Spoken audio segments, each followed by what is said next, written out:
I came to know Chris through the accounts of comrades who had trained with him and belonged to an elite detachment called the Lutuli detachment. This is a detachment which engaged in joint operations with ZAPU of Zimbabwe then against joint forces under Smith and Foster.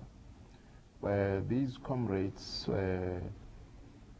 like Justice Mpanza, Peter Mtembu, are people who ended up in prison on Robben Island. I happened to have spent 11 years on Robben Island myself, and these are people who spoke of Chris Kgalema in very glowing terms. Later on, I got to know even more about him, rather the early chapters of his life, from Comrade Gavin Becky, who was a very senior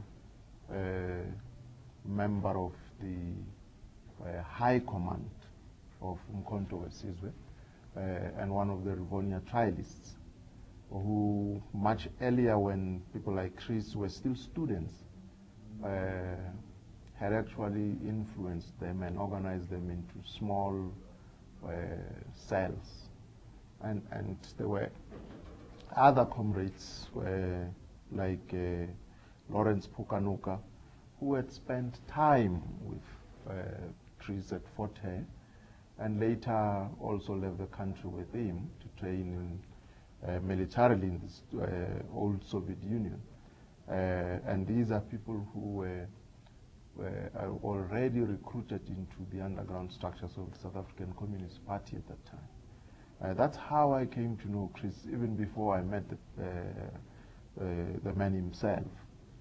And by the time I met him, therefore, it was somebody that I knew very well from all of these accounts.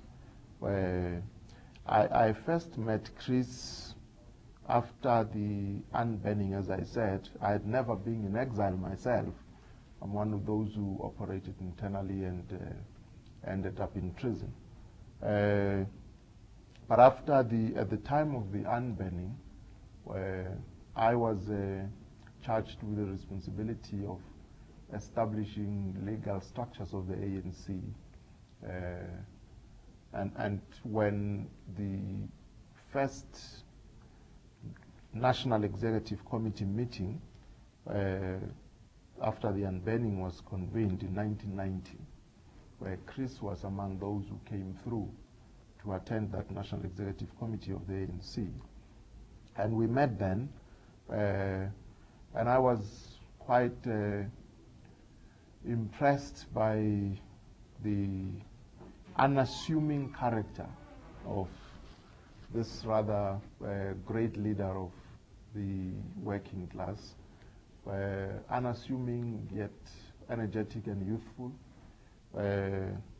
and with very incisive insights into what constitutes the next step. And in that regard, I mean, he came to inspire many of our cadres. I recall whenever one was in his company going into any area, any community, Chris would, without tying, right at the entrance of the township, immediately get out of the car and start walking into the township. And as he walks, he engages with people in discussions. By the time we get to the venue of the rally or a meeting, we have a whole big crowd, and he breaks into a trot in between and engages in or answers a question. He was that kind of person. He was the really a people's person. Very, very approachable. For a leader of his stature, I mean, he could, without any difficulty, be stopped by anybody on the pavement. We also had very close affinity because of his love for sports. He loved soccer very much. And one of the funny moments about his love for soccer is that once in 1992, we were having